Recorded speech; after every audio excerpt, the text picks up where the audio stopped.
Today I've come to Barston Lake. It's a 21-acre commercial fishery, and this place has got quite a lot of decent sized carp, bream and F1s in it.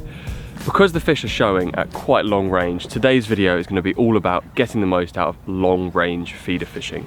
Now of course, I'm no expert on long range feeder fishing. The furthest I've ever cast a feeder is probably about 40 or 50 yards. So today I've teamed up with Adam Rooney from Guru. He's going to show me his long range feeder setup and help you guys get the most out of your feeder fishing when it happens to need a big cast.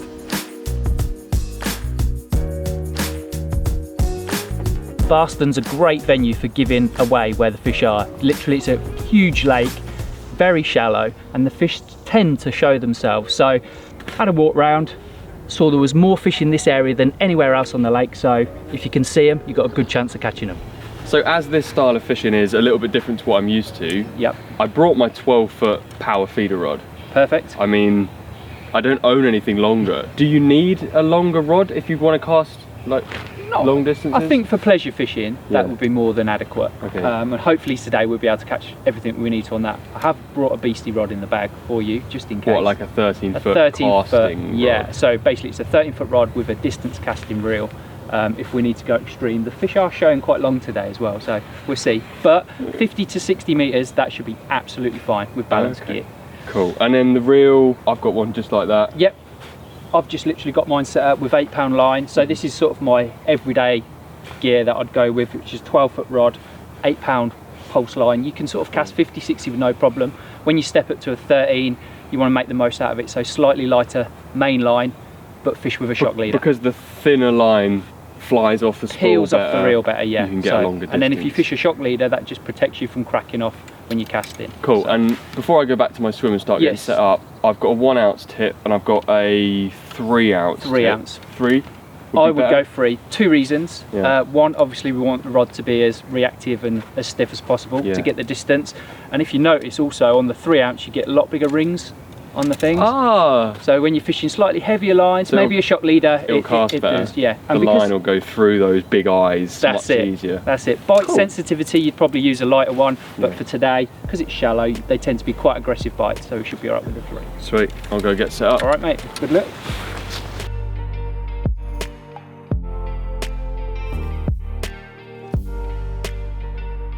So for any type of feeder fishing, you need to put some bait inside that feeder to draw fish in to your hook bait. I've gone with ground bait. The particular ground bait is a dedicated method mix. You get different types of ground baits, and some are quite fluffy and sort of, they don't bind together so well. They're more designed for like pole fishing and stuff. For a method mix, it needs to bind together tightly so that it sticks to the feeder and stays on for the cast. Whilst I've gone with ground baits, Adam is actually using micro pellets. Whether or not one works better than the other tends to just be based on the venue or you know, where you are on the day. Sometimes just one seems to work better than the other, but today we thought we'd both try different things and see what works.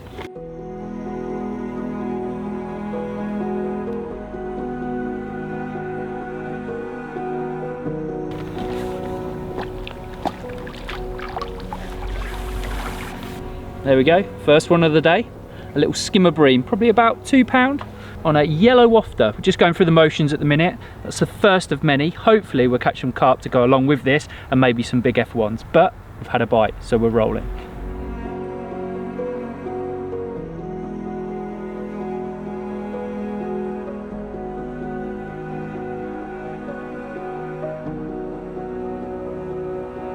Well, watching those fish crash out in the distance and see some sort of patches of bubbles out there, it's got me quite excited. I've cast out now, the feeder is in the water. I've gone for a couple of bits of sweet corn on a speed stop, short hook link on the method feeder. And yeah, I'm not sure whether I'm going to have the skills to cast right out into the middle where most of the fish are jumping, but we'll see if I can catch them at this range. I'm going to keep my eyes on the rod tip and see what happens. I've only gone and got a bite, Alex. Can't believe it, the rod's gone round.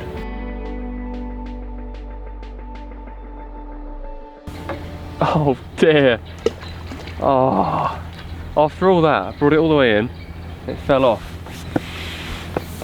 At least I had a bite. Got to think about it positively. I got the bite, I cast the distance, I just lost it right in front of me. You got to catch another one now. Yeah, got to make up for that.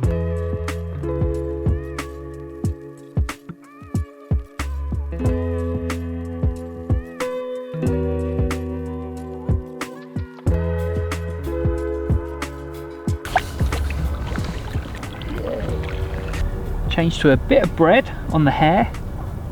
Waited a little bit longer. We've got a proper fish. So hopefully the next one will be even bigger.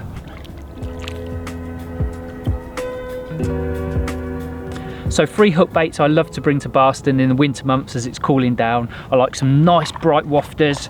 These are the mainline ones. These come in many different colours. You've got orange, red, yellow, pink, all worth a try. But my old faithful orange ones always catches a few fish. These are in 8mm and these balance nice with your hook, so it's very, very easy for the fish to suck up. And they're nice and bright as well, so they stand out well. Some standard pellets. I've got 2 different colours with me today. I've just got some natural ones and some 8mm ones, and they're dyed in red, just again for a little bit of colour, but the fish do like a hard pellet in Barston. And then thirdly, a great winter bait, which I use an awful lot, already in the punch ready to go, is a bit of punch bread. So all this does is basically this will go on your hair, and when it's out there in the water working, this will grow, so it creates quite a big bait but quite a soft bait, so all kinds of fish can pick it up. Well, it's like someone's pressed a light switch. This morning, skimmers and a few smaller fish, and the lights changed, the time of day. Seems to be a few better fish feeding now. Both Carl and I are both into a fish now, which is good.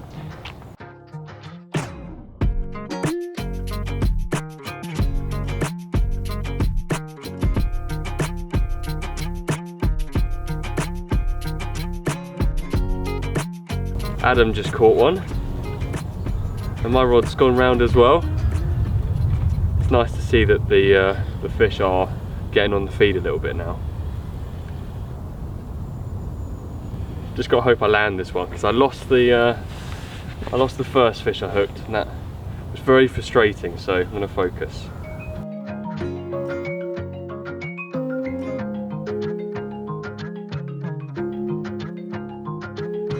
There we go. I've got one. Took a little while, but that is a cracker. Well, I finally caught myself carp, which proves that the tactics that Adam has shown me aren't completely useless. Lovely battle on the feeder rod there. I'm actually quite eager to get the rod cast back out again, because they seem to be switching on. For fishing at distance, it's important you're using the right type of feeders. So you need feeders with a good weight to them so you can compress the rod and get them that extra distance you need. Today we're using 2 types. We've got hybrid feeders and we've got method feeders. The method feeder is the one Carl's opted for today, which is sort of the traditional style feeder, where you load the bait with a mould, or you can use your hand to mould the bait around the feeder itself. This is a great way of doing it, and it breaks down very quickly, and you can get a lot more bait around this than you can on the hybrid feeder.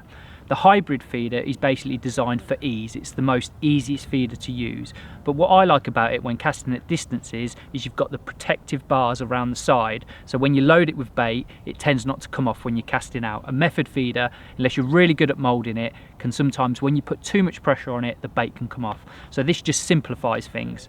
As you can see, I've got 2 different sizes. That just gives me some options, and obviously you'll notice we've got long stems in all the feeders, whether it's a small feeder or a large feeder. I think a long stem just gives you a little bit more accuracy when you're casting long range. But if you're fishing closer, you can swap these stems, put shorter ones in, and fish comfortably at shorter lines. These feeders as well are like the heaviest ones in the range. We've got like 45 gram, 30 gram and 36 gram in the method. They're quite heavy ones in the range, and that's purely to help get the distance.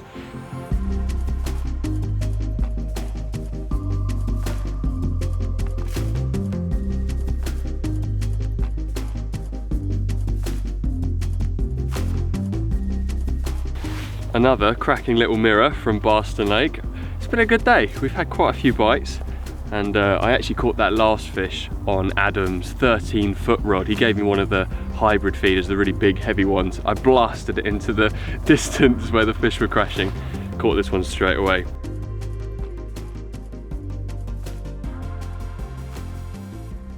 To be able to cast accurately to the same spot each time, I find it quite helpful to use the clip on the reel.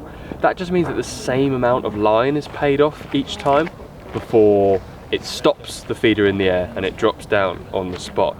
So using the clip helps me hit the same distance, but to actually get the same direction in front, I like to just choose something on the far bank, like a big tree or a boat. Don't use a boat if it's moving. You need to pick something static, like for example those trees on the far side. So I'll line up with that, and when I make my cast I will aim directly at that, pulling with one arm, pushing with the other arm, and keeping my body in line all the while.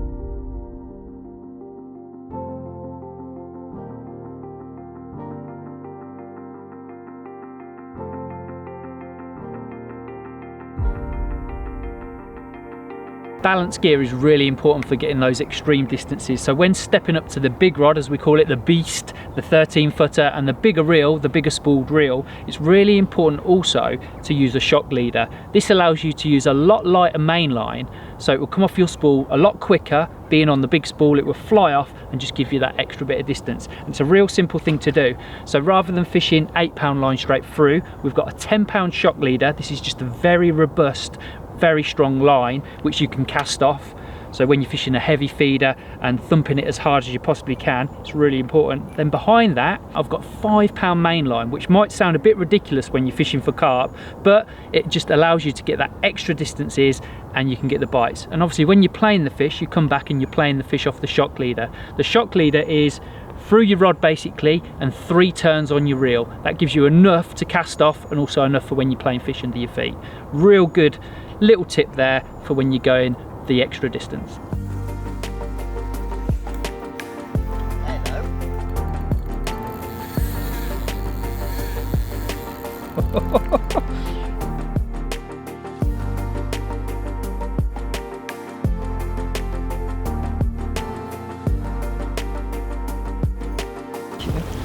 Oh, Adam, you've had a good one, mate. Look at that one, finally. Look at him, absolute cracker. Typical Barston fish that. Nice big fat mirror. Hopefully you guys have enjoyed this video and you've learnt something from Adam here. And Carp. Well, you won't learn much from me. Anyway, don't forget to subscribe to Fishing Tutorials for plenty more videos like this coming soon.